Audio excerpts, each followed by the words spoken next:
नमस्कार, जय माँ कामाख्या। मैं दादुगुरु स्वामी चैतन्य महाराज। हम बात कर रहे हैं दिवाली की रात की। दिवाली की रात हमारे जीवन में हर तरीके से महत्वपूर्ण मानी जाती है, चाहे वो गृहस्थ हो, चाहे वो साधक हो, चाहे वो घोर विद्या में करने वाला हो, चाहे वो तंत्र मंत्र करने वाला हो।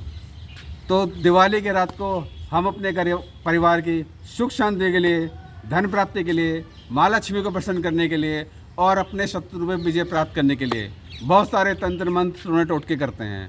लेकिन मैं आपसे ये गुजारिश करना चाहूँगा कि आप उन्हीं मंत्रों का सहारा लीजिए जो कल्याणकारी हो, जो शत्रु विनाश के लिए या शत्रु को दंड देने के लिए या शत्रु पर विजय प्राप्त करने के लिए आप कुछ ऐसे मंत्र या ऐसी शक्ति का आह्वान ना करें जो कि बाद में आपके परिवार के लिए हानिकारक हो जाए।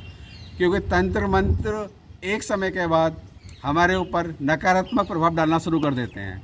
तो उन्हीं मंत्रों का सहारा लीजिए जो कल्याणकारी हो। अपनी इच्छा से मत कीजिए। अगर आपको तंत्र मंत्र यंत्र करना भी है तो गुरु शिष्य परंपरा से लेके किसी योग्य गुरु को ढूंढ के उनसे दीक्षा लीजिए, शिक्षा लीजिए, फिर साधना कीजिए। आप गूगल से ढूंढ के करेंगे, किसी भी तरीके से किसी मंत्र को कहीं से भी उठा के करेंगे तो ये आपके लिए, आपके परिवार के लिए बहुत ही खतरनाक है। उसके जो परिणाम निकल के आते हैं बहुत नकारात्मक आते हैं। तो दिवाली के रात को आप ऐसा कुछ मत कीजिए कि जो आपके लिए, आपके परिवार के लिए परेशानी खड़ी कर दे।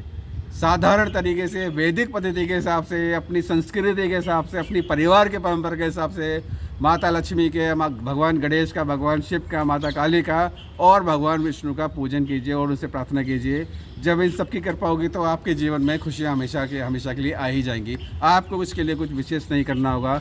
करना सिर्फ यही है कि भक्ति से, भाव से, साधारण तरीके से अपनी संस्कृति और अपनी पारिवारिक परंपरा के हिसाब से दिवाली का पूजन कीजिए। सबको दिवाली की बहुत बहुत शुभकामनाएं। नमस्कार।